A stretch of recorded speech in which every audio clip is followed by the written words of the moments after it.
जय माता दी। हर हर महादेव। कैसे हैं आप सभी? आशा करता हूँ आप सभी अच्छे होंगे, स्वस्थ होंगे।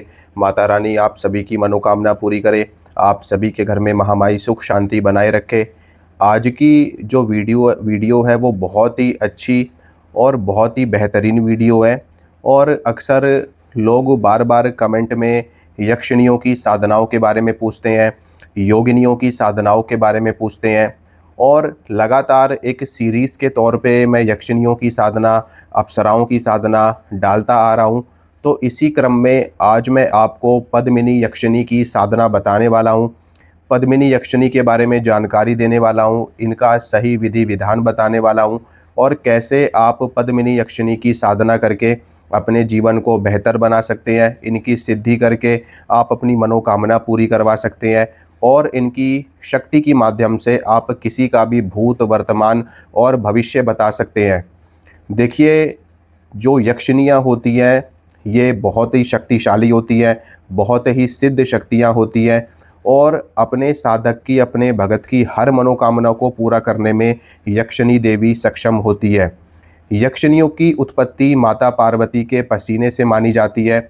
जब माता पार्वती भगवान शिव की तपस्या में लीन थी, उस समय पर जब कामदेव ने भगवान शिव के त्रिनेत्र पर बाण मारा था, एक बाण उन्होंने माता पार्वती को भी मारा था, जिस बाण के प्रभाव से माता पार्वती के अंदर भगवान शिव को पाने की और भी प्रबल इच्छा जागृत हुई और वो प्रबल इच्छा माता पार्वती को पसीने के रूप में हुई और उसी पसीने से यक्षिणियों की उत्पत्ति मानी जाती है।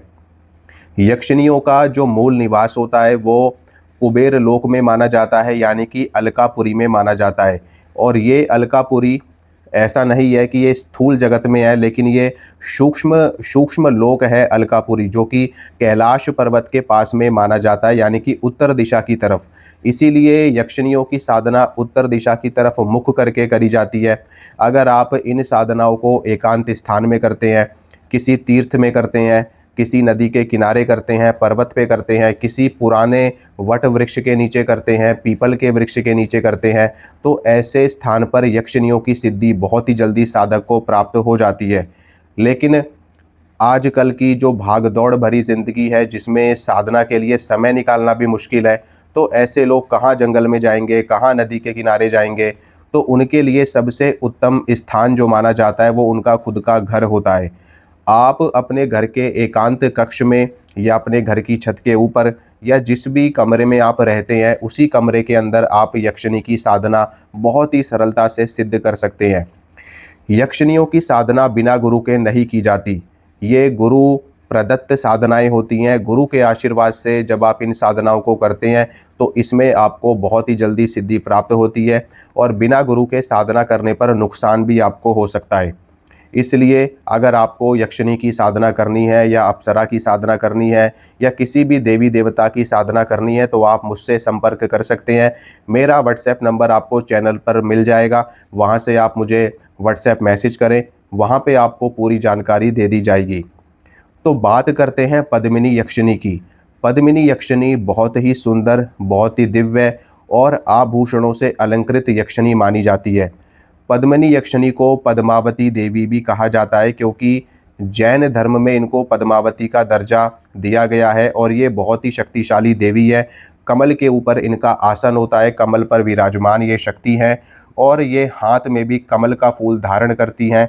एक हाथ से आशीर्वाद मुद्रा है, एक हाथ से आशीर्वाद देती हैं, वरदान देती हैं और एक हाथ में कमल पुष्प धारण करती हैं। यक्षिणियाँ यक्षलोक की देवियाँ मानी जाती हैं। यक्षलोक की देवी होने के साथ साथ में ये प्रकृति का संरक्षण भी करती हैं, प्रकृति की रक्षा भी करती हैं। इसीलिए इनका वास वृक्षों में, वनस्पतियों में, पौधों में, पर्वतों पे, नदी के किनारे, एकांत स्थान में भी इनका स्थान इनका माना जाता है। अक्सर जो साधु संत होते हैं, जो जंगलों में जाकर के तपस्या करते हैं, उनको अक्सर यक्षिणियाँ सहायता करती हैं, योगिनियाँ सहायता करती हैं उनकी तपस्या में, उनकी साधना में। जो उनके रोज के कार्य होते हैं, जैसे कि भोजन का कार्य है, जल का कार्य है, जो जिससे उनकी साधना में कोई रुकावट ना पड़े, पूजा पाठ की सामग्री हो गई, ये इन सभी चीज़ों को लेकर के यक्षिनियाँ साधु संतों की अक्सर सहायता करती हैं, जो इनको सिद्ध करते हैं। और कई बार तो ये बिना सिद्ध किए भी अपनी शक्तियों के दम पर साधु संतों की, भक्तों की मदद करती है। पद्मिनी यक्षिणी बहुत ही सुंदर मानी जाती है। इनका पूरा का पूरा स्वरूप कमल के समान माना जाता है, यानी कि जो इनकी देह होती है, इनका शरीर होता है, वो इतना ज़्यादा कोमल माना जाता है जिस तरीके से कमल का फूल होता है। इनका जो सौंदर्य है उसका वर्णन करना भी संभव नहीं है, इतना ज़्यादा अपूर्व सौंदर्य वाली ये मानी जाती है। और जिस भी साधक को पद्मिनी यक्षिणी की सिद्धि हो जाती है, वो साधक अपने जीवन में कुछ भी करने में सक्षम हो जाता है। भूत भविष्य वर्तमान बताना तो उसके बाएं हाथ का खेल होता है। इसके अलावा जो भी साधक की इच्छा होती है, जैसे कि मान लो आपकी इच्छा हो रही है, आपको मिठाई खाने की इच्छा है, तो पद्मिनी यक्षिणी अपने साधक को तत्काल ही मिठाई प्रदान कर देती है। अगर साधक का स्वास्थ्य खराब है तो पद्मिनी यक्षिणी उसको जड़ी बूटियों का ज्ञान देती है और दिव्य रसायन पिलाती हैं, जिसके माध्यम से जो साधक है उसका शरीर मजबूत, सुडौल और आकर्षक बनता है। यहाँ तक कि यक्षिणियों की इतनी प्रचंड शक्ति होती है कि ये अपने साधक को अलग अलग लोकों की यात्राएं करवाने में भी सक्षम होती है। ये अपने साधक को गुप्त ज्ञान प्रदान करती हैं, रसायन प्रदान करती हैं, जड़ी बूटियाँ प्रदान करती हैं। और अगर साधक को धन की आवश्यकता होती है तो ये यक्षिणियाँ अपने साधक को धन ला करके भी देती हैं। वो धन किसी भी प्रकार का हो सकता है, सोने चांदी के आभूषण हो सकते हैं, सोने चांदी के सिक्के हो सकते हैं, गड़ा हुआ धन भी हो सकता है। किसी भी तरीके का ज्ञान ये अपने साधक को करवा देती हैं, जिसके माध्यम से साधक के जीवन में कभी किसी चीज़ की कमी होती ही नहीं है। इतनी ज़्यादा ये शक्तिशाली होती है।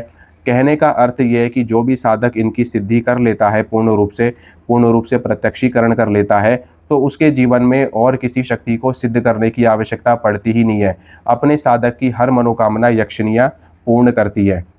अब बात करते हैं कि इसकी साधना, पद्मिनी यक्षिणी की साधना आप किस किस रूप में कर सकते हैं। देखिए, इनकी जो साधना होती है वो कई रूपों में होती है। सबसे पहला रूप होता है माता का, दूसरा रूप होता है पत्नी का या प्रेमिका का, तीसरा रूप होता है बहन का, चौथा रूप होता है पुत्री का। इसके अलावा आप इनकी स्वतंत्र रूप से भी साधना कर सकते हैं, यानी कि बिना किसी रूप के भी, एक देवी के रूप में भी आप इनकी सिद्धि करके इनकी शक्तियों का लाभ ले सकते हैं। जब यक्षिणी आपको सिद्ध होना शुरू हो जाती है, यानी कि जब ये आपके पास में आना शुरू हो जाती है, तो आपको कई प्रकार की सुगंध आती है। पद्मिनी यक्षिणी की बात करें तो जब ये आपके पास में आती है तो आपको ऐसा लगेगा जैसे कि सैकड़ों हजारों कमल के फूल आपके आसपास में महक रहे हैं। सैकड़ों हजारों खुशबू, यानी कि अलग अलग तरह की सुगंध, अलग अलग तरह की खुशबू आपको आनी शुरू हो जाती है। आपको पायलों की आवाज़ आ सकती है, चूड़ियों की आवाज़ आपको आ सकती है, और आपको अलग अलग दृश्य दिखाई दे सकते हैं। आपको घंटे, घड़ियाल, ठीक है, और अलग अलग मृदंग बजने की आवाज़ें आपको आ सकती है। आपको ऐसी आवाज़ें भी आ सकती हैं कि जैसे कई महिलाएं आपस में बातचीत कर रही है, आपके बारे में बात कर रही हैं, आपका नाम लेकर के बात कर रही है। इस तरह के अनुभव यक्षिणी के साधक को होते ही होते हैं जब इनकी सिद्धि निकट होती है, जब ये सिद्ध आपको होने वाली होती है। सबसे अच्छी बात यह है कि अगर आप अपने घर में ही इनकी साधना करते हैं तो ना तो उसमें आपको कवच लगाने की आवश्यकता है, ना ही किसी प्रकार का कीलन करने की आवश्यकता है, ना ही किसी प्रकार की सुरक्षा की आपको आवश्यकता है। आप इनको आसानी से अपने घर के अंदर सिद्ध कर सकते हैं। एकांत कमरे में रह कर के आपको साधना करनी होती है। अपनी साधना के बारे में आपको किसी को भी जानकारी नहीं देनी होती है। चुपचाप आपको इनकी साधना रात्रि काल में करनी होती है। पद्मिनी यक्षिणी को आप किसी भी रूप में सिद्ध करें, जिस रूप में आप इनको सिद्ध करेंगे उस रूप में आपका ये कल्याण करती हैं, और आपको एक तरीके से देखा जाए तो आपको उन्नति और तरक्की की ओर लेकर के जाती है। तो इनकी साधना अगर आपको करनी है तो आप मुझसे संपर्क कर सकते हैं। मैं इनकी साधना की विधि भी आपको बताने जा रहा हूं और मंत्र भी आपको बताऊंगा, और सारी जानकारी मैं आपको इस वीडियो में दूंगा। लेकिन फिर भी बिना गुरु के साधना ना करें, क्योंकि कोई भी दिक्कत परेशानी आपके जीवन में आ सकती है, परेशानी संकट आपके जीवन में आ सकते हैं। इसलिए बिना गुरु के साधना ना करें। अगर आपको इनकी साधना करनी है तो आप मुझसे संपर्क कर सकते हैं। तो आइए जानते हैं इनकी साधना की विधि क्या है, साधना का मंत्र क्या है, साधना की सामग्री क्या है। इनकी साधना पूर्णिमा तिथि से, अमावस्या की तिथि से, या फिर किसी भी शुक्रवार से या किसी भी सोमवार से आप इनकी साधना शुरू कर सकते हैं। सोमवार को और शुक्रवार को अगर आप इनकी साधना शुरू करते हैं तो वो शुक्ल पक्ष का होना चाहिए, यानी कि अमावस्या के बाद में जो पहला सोमवार आए या पहला शुक्रवार आए उससे आप इनकी साधना को शुरू कर सकते हैं। साधना रात्रि काल में करी जाती है, एकांत कमरे में करी जाती है। मंदिर में इनकी साधना नहीं होती, मंदिर से थोड़ा हट के आप इनकी साधना कर सकते हैं। एकदम मंदिर से लग करके आपको साधना इनकी या इनकी चौकी आपको नहीं लगानी, ठीक है। अब आपको क्या करना है, सबसे पहले इनकी जो साधना आप करोगे वो रात्रि काल में करोगे, यानी कि 9 या 10 बजे के बाद में इनकी साधना पे आपको बैठना होता है, ठीक है। सबसे पहले आपको स्नान करना है, स्नान करके साफ़ सुथरे धुले हुए वस्त्र आप पहन सकते हैं। आप धोती कुर्ता पहन सकते हैं या कुर्ता पजामा या लोअर टी शर्ट कुछ भी आप पहन सकते हैं, जो भी आपको कंफर्टेबल लगे बैठने में, ठीक है। लेकिन वस्त्र आपके साफ़ सुथरे होने चाहिए, धुले हुए होने चाहिए, और आपको भी स्नान अवश्य करना होता है साधना से पहले, ठीक है। फिर आपको क्या करना है, एक लकड़ी की चौकी आपको लेनी है। उस चौकी के ऊपर आपको लाल रंग का या पीले रंग का वस्त्र बिछाना है। उसके ऊपर आपको पद्मिनी यक्षिणी का फ़ोटो या चित्र आपको स्थापित करना है। अगर फ़ोटो नहीं है तो आप यंत्र रख सकते हैं, यंत्र बना के भी आप लगा सकते हैं। अगर फ़ोटो भी नहीं है, यंत्र भी नहीं है, तो आपको कैसे इनको स्थान देना है उसके बारे में मैं आपको बताता हूँ। आपको थोड़े से चावल लेने हैं, जैसे कि सवा मुट्ठी या सवा 2 मुट्ठी, सवा 5 मुट्ठी आपको चावल ले लेने हैं। चावल जो आप लोगे वो टूटे हुए नहीं होने चाहिए, साबुत चावल आपको लेने हैं, और थोड़ा सा उनको हल्दी में या रोली में आपको रंग लेना है। फिर आपको चावलों की ढेरी बनानी है। चावलों की ढेरी के ऊपर आपको एक सुपारी, सुपारी के ऊपर आपको कलावा लपेटना है। कलावा लपेट करके वो सुपारी आपको चावल के ऊपर बैठा देनी है, विराजमान कर देनी है पद्मिनी यक्षिणी मान करके। अब इसी सुपारी के ऊपर आपको पूजन करना है पद्मिनी यक्षिणी का। इसमें आप पद्मिनी यक्षिणी के समक्ष गुलाब की अगरबत्ती जलाएंगे, गुलाब की धूप जलाएंगे, देसी घी का दीपक इसमें आप जलाएंगे। अगर देसी घी का अभाव है तो आप तिल के तेल का दीपक भी जला सकते हैं। गुलाब के पुष्प आप चढ़ाएंगे, गुलाब का इत्र, गुलाब का सेंट आप यक्षिणी देवी को अर्पित करेंगे, ठीक है। और यक्षिणी के भोग के लिए आप दूध से बनी हुई मिठाई, खोए की मिठाई आप लगाएंगे। अगर उसकी व्यवस्था आपके पास में नहीं है तो आप मिश्री का या पंचमेवे का भोग भी लगा सकते हैं। आप खीर का भोग भी लगा सकते हैं, यानी कि कुछ भी मीठा आप भोग में इनको अर्पित करेंगे। एक जल का पात्र आपको इनके लिए रखना है। उस जल के पात्र में आपको थोड़ा सा गंगा जल डाल लेना है और चंदन का पाउडर आपको मिलाकर उसमें मिला लेना है, ठीक है। ये सामान्य विधि मैं आपको बता रहा हूँ, जिससे आपको सिद्धि भी हो जाएगी और आपको ज़्यादा कोई कठिनाई, ज़्यादा कोई मुश्किल भी आपके जीवन में नहीं आएगी। यक्षिणी का पूजन करने से पहले आपको भगवान गणेश का पूजन करना है। सामान्य रूप से पूजन करना है, कोई ज़्यादा विधि विधान उसमें आपको नहीं करने।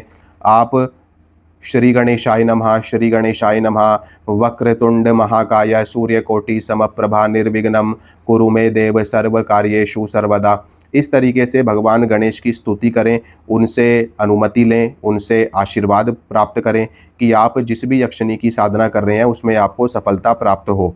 भगवान गणेश का पूजन करने के बाद में अगर आप गुरु से दीक्षित हैं तो अपने गुरु का नाम लें, गुरु का पूजन करें। उसके बाद में भगवान शिव का नाम लें, उनको प्रणाम करें, उनसे अनुमति लें। माता आदि शक्ति को प्रणाम करें, उनसे अनुमति लें। उसके बाद में यक्षराज कुबेर को प्रणाम करें, उनसे अनुमति लें। फिर उसके बाद में पद्मिनी यक्षिणी का पूजन आपको करना है और फिर संकल्प आपको करना है। संकल्प करने के बाद में फिर आप स्फटिक की माला से या कमलगट्टे की माला से, स्फटिक या कमलगट्टे की माला से इनका जाप होता है। अगर स्फटिक की माला आपके पास में नहीं है, कमलगट्टे की माला आपके पास में नहीं है, तो रुद्राक्ष की माला से भी आप इनका जाप कर सकते हैं, ठीक है।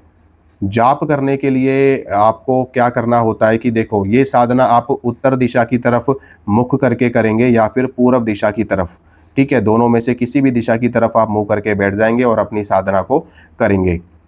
इसमें आपको टोटल 21 माला या 51 माला का जाप करना होता है। देखो, जितना ज़्यादा आप जाप करोगे उतनी जल्दी आपको सफलता मिलेगी, उतनी जल्दी यक्षिणी की सिद्धि आपको हो जाएगी। इनकी जो साधना है वो पूर्ण साधना तो देखो 41 दिन की होती है, लेकिन आप इनकी साधना 21 दिन की या 11 दिन की भी कर सकते हैं। 11 दिन की साधना करने पहले अगर उसमें आपको सफलता मिल जाती है तो अच्छी बात है, नहीं तो आप इनकी साधना 21 दिन की या फिर 41 दिन की करें, उसमें आपको डेफिनेटली सफलता मिल जाती है। ठीक है, और आपको यक्षिणी का साक्षात्कार हो जाता है। जब यक्षिणी आपके सामने प्रकट होती है, आपके सामने प्रत्यक्ष आती है, तो वो खुद आपकी इच्छा पूरी करने के लिए आती है। अगर आपके सामने यक्षिणी प्रकट हो, प्रत्यक्ष आए, तो आपको डरना नहीं है, आपको घबराना नहीं है, आपको भागना नहीं है, आपको अपना आसन नहीं छोड़ना। ऐसा नहीं है कि वो किसी पिशाचिनी की तरह दिखेगी या किसी राक्षसी की तरह दिखेगी। वो बहुत ही सुंदर और दिव्य रूप वाली होती हैं। वो आपके सामने एक सुंदर स्त्री का रूप धारण करके आती हैं, या यूँ कहें कि उनका स्वयं का खुद का रूप भी बहुत ही सुंदर और दैवीय होता है। ठीक है, वो आपके सामने इस तरीके से प्रकट होंगी जैसे आप एक सामान्य लड़की से बात कर रहे हैं, लेकिन वो लड़की एक अलग ही सौंदर्य को धारण करने वाली होगी। अलग ही तरह के उसके वस्त्र होंगे, उसके पूरे शरीर पर आभूषण होंगे, सिर से लेकर के पैर तक वो आभूषणों से लदी हुई होगी। ऐसा उनका दिव्य और तेज युक्त उनका स्वरूप होता है। इतना ज़्यादा मनमोहक उनका स्वरूप होता है कि आप खुद ब खुद उनकी तरफ आकर्षित होते चले जाएंगे। लेकिन आपको अपने ऊपर नियंत्रण रखना है, अपनी शक्ति को आपको पहचानना है, और किसी भी तरह के बहकावे में, छलावे में आपको नहीं पड़ना है। इसीलिए साधना में गुरु की आवश्यकता होती है, क्योंकि जो साधक अपने आप साधना करने के लिए बैठते हैं, वो यहीं पर गलती करते हैं और यहीं पर वो फंस जाते हैं। उनका रूप देख करके अच्छे अच्छे साधक मोहित हो जाते हैं, लेकिन जो साधक दृढ़ संकल्पी होते हैं, जिन्होंने कभी पाप कर्म नहीं किए होते, जो हमेशा दूसरों के भले के बारे में सोचते हैं, उनको यक्षिणी बहुत आसानी से सिद्ध हो जाती है। जब यक्षिणी आपके सामने प्रत्यक्ष होती है, प्रकट होती है, तो वो खुद ब खुद आपसे पूछती है कि आपने उनका आवाहन क्यों किया है और आपकी क्या मनोकामना है। अगर वो आपसे ऐसा बोलती है तो आप सबसे पहले तो उनका परिचय पूछें कि देवी आप कौन हैं, आप कहाँ से आई हैं, अपना परिचय दें। सबसे पहले परिचय पूछें। परिचय पूछने के बाद में आप उनसे कहें कि देवी, अगर आप मेरी साधना से प्रसन्न हैं, मेरी भक्ति से प्रसन्न हैं, तो मेरी ये मनोकामना है, आप मेरी इस मनोकामना को पूरा कर दीजिए। ठीक है, वो आपकी मनोकामना पूरी कर देंगी, आपको आशीर्वाद दे देंगी, उसके बाद वो चली जाएंगी। ठीक है, लेकिन अगर आप ये चाहते हैं कि उनका सानिध्य आपको सदा सर्वदा के लिए प्राप्त हो जाए, आजीवन उनका सानिध्य आपको मिले, तो आप उनसे वचन ले सकते हैं। वो आपसे खुद पूछेंगी कि आप मुझे किस रूप में धारण करना चाहते हैं, किस रूप में आप मुझे लेना चाहते हैं। आप पत्नी के रूप में ले सकते हैं, आप प्रेमिका के रूप में ले सकते हैं, माता के रूप में ले सकते हैं, बहन के रूप में ले सकते हैं, या स्वतंत्र रूप से भी आप उनको ले सकते हैं। जिस भी रूप में आप लें, पहले सोच लें, समझ लें किस रूप में आपको उनको लेना है। ठीक है, अगर आप पहले से विवाहित हैं, पहले से ही आप शादीशुदा हैं, तो पत्नी के रूप में ना लें। ठीक है, क्योंकि पहले से ही आपकी पत्नी है, पहले से ही आप विवाहित हो, तो कैसे आप उसको ले लोगे पत्नी के रूप में। तो ऐसे में आप उसको बहन के रूप में या माता के रूप में लें। ठीक है, आपको वो सिद्ध हो जाएंगी, आपको वो वचन दे देंगी, और उसके बाद में फिर वो आपकी हर इच्छा को पूरा करेंगी, हर मनोकामना को पूरा करेंगी। जब भी आप उनका आवाहन करोगे, वो आपके सामने प्रकट हो जाएंगी और आपकी वो इच्छा पूरी कर देंगी और फिर अपने स्थान पर चली जाएंगी। ठीक है, इस तरीके से ये शक्तियाँ कार्य करती हैं। समय समय पर वो खुद ब खुद आपको ज्ञान देती हैं, खुद ब खुद वो आपको आगे का रास्ता बताती हैं। और देवी देवताओं की उपासना भी आप कर सकते हो। इसमें ऐसा कुछ भी नहीं होता कि आपको इनकी सिद्धि हो जाएगी तो आप पूजा पाठ नहीं कर सकते या देवी देवताओं का भजन नहीं कर सकते, उनका नाम नहीं ले सकते, ऐसा कुछ भी नहीं होता। वो खुद ब खुद आपको ईश्वर प्राप्ति की ओर प्रेरित करती हैं और आपका मार्गदर्शन करती हैं। ठीक है, अब मैं आपको मंत्र बता देता हूँ। मंत्र सुनिए। मंत्र इस प्रकार है: ओम ह्रीम आगच्छ आगच्छ पद्मिनी स्वाहा। ओम ह्रीम आगच्छ आगच्छ पद्मिनी स्वाहा। ये मंत्र मैं स्क्रीन पे भी डाल दूंगा, वहाँ पे भी आपको मंत्र दिखाई देगा। ठीक है, तो आप इस साधना को करिए। माता रानी की कृपा से आपको ज़रूर इस साधना में सफलता मिलेगी। साधना कोई भी करो, शक्ति कोई भी सिद्ध करो, लेकिन परोपकार की भावना से करो। आपका अपना अपना भला तो करना ही करना है, वो तो ऑब्वियसली बात है कि कोई भी साधना करेगा या सिद्धि करेगा, सबसे पहले वो अपना भला करेगा। आपका भला हो जाए तो आप समाज का भला करें, लोक का भला करें। ठीक है, जब ऐसी भावना आपके अंदर में रहेगी और आपको देव कृपा से, देवी की कृपा से साधनाओं में स्वतः सिद्धि प्राप्त होती चली जाएगी। यक्षिनियाँ, योगिनियाँ, अप्सराएं ऐसे साधक की दासी हो जाती हैं, जो साधक ईश्वर प्राप्ति में लग जाते हैं, जो साधक जन कल्याण के कार्य में लग जाते हैं, जो साधक धर्म के रास्ते पर लग जाते हैं। ऐसी सैकड़ों यक्षिणियाँ उनको स्वतः सिद्ध हो जाती हैं। ठीक है, तो आप देवी पद्मिनी की साधना करके अपने जीवन में लाभ उठा सकते हैं। बाकी अगर आपको साधना करनी हो तो आप बेझिझक मुझसे संपर्क कर सकते हैं। जय माता दी, हर हर महादेव, खुश रहिए।